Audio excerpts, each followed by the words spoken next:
DMing, the science of understanding, deconstructing, and reconstructing the player's handbook. However, it is not an all-powerful art. In order to reach player satisfaction, all preconceptions of how the story go must be abandoned. This is the law of flexible DMing. In accordance with this law, there's a certain taboo among dungeon masters. Railroading is strictly prohibited, for what storyline could equal the value of player choice? Hey everyone, it's the year 1999, and today we're going to talk about putting Fullmetal Alchemist into Dungeons & Dragons. For the purposes of this video, we will be talking about the elements of the show, but will not be getting too deep into the plot. Hopefully, if you haven't seen it, this video will make you excited enough to watch it. Also, even though I'm referring to Brotherhood, the principles also apply to the original manga and the other anime. Brotherhood is just the only one I've personally experienced, so that's just the title that I'm going to be going with. The world of FMA Brotherhood is one where people can study alchemy, which is the mystic science of breaking down matter and remaking it into new forms. With it, you could freeze water or repair broken appliances. Okay, here he goes. Now, we aren't actually going to be going into playing as an alchemist in this video. That will be for a part 2 later on where we go into the Homebrew class. This one will be more for the dungeon masters wanting to use this setting. Now, the show is set in the country of Amestris. It is a militaristic state run by a Fuhrer. The technology is mostly around that of the 1920s. There are radios, cars, phones, guns, even some movies. There aren't airplanes though. If you're looking for a slightly pre-modern setting, this one works well. Now, in the show, there are these creatures called chimeras. These are two or more animals conjoined by alchemy into one creature, taking the qualities of both. These could perhaps even be the basis for all monsters in your campaign. Maybe instead of bugbears, you could have bear bugs. Get it? It's kind of a pun. Anyway, humans can also be chimeras, so perhaps a player character will have that for his or her race, or maybe an NPC or even a villain is actually a chimera in disguise. Now, a major theme of the show is the value of each and every human life. Human souls are very powerful. Since alchemy requires an equivalent exchange of materials, when using a soul in alchemy, it can achieve amazing but horrible feats. The main use for this is something called a Philosopher's Stone. It takes several souls together into one object. These stones can then be used to create artificial life forms called homunculi. Each homunculus takes part of the creator's essence and is centered around some core attribute, and is usually one of the 7 deadly sins.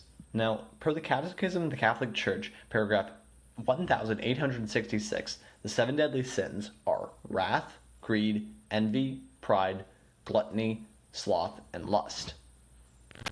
Now, it's theoretically possible that a homunculus could embody a different attribute, but those are the main ones that we see for the show. Each one's personality is based around that attribute, and they mostly have powers related to it.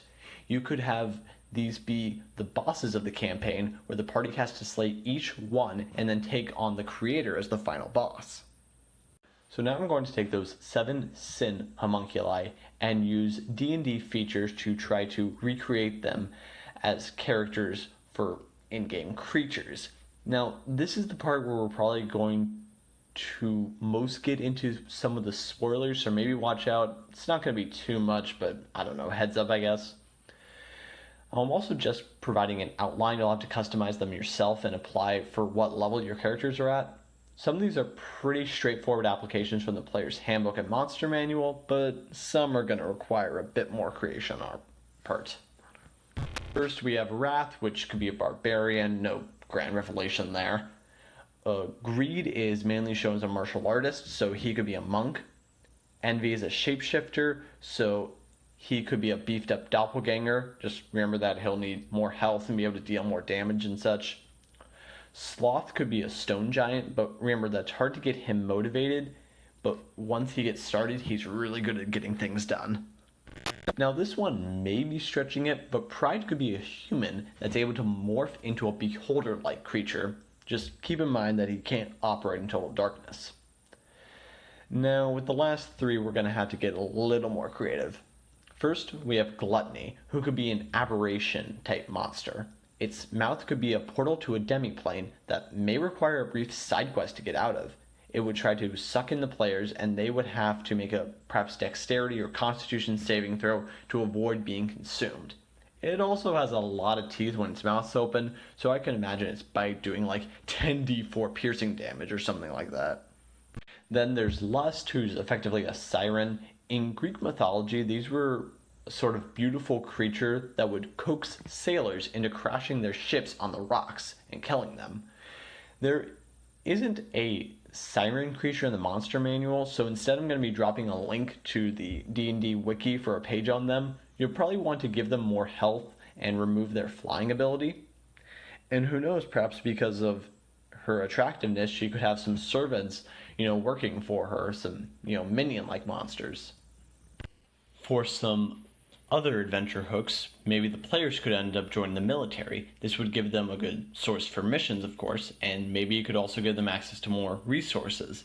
They would, of course, have their military pay and maybe access to requisition weapons, and maybe there's even some military library that they can now have access to, or a records room or something like that.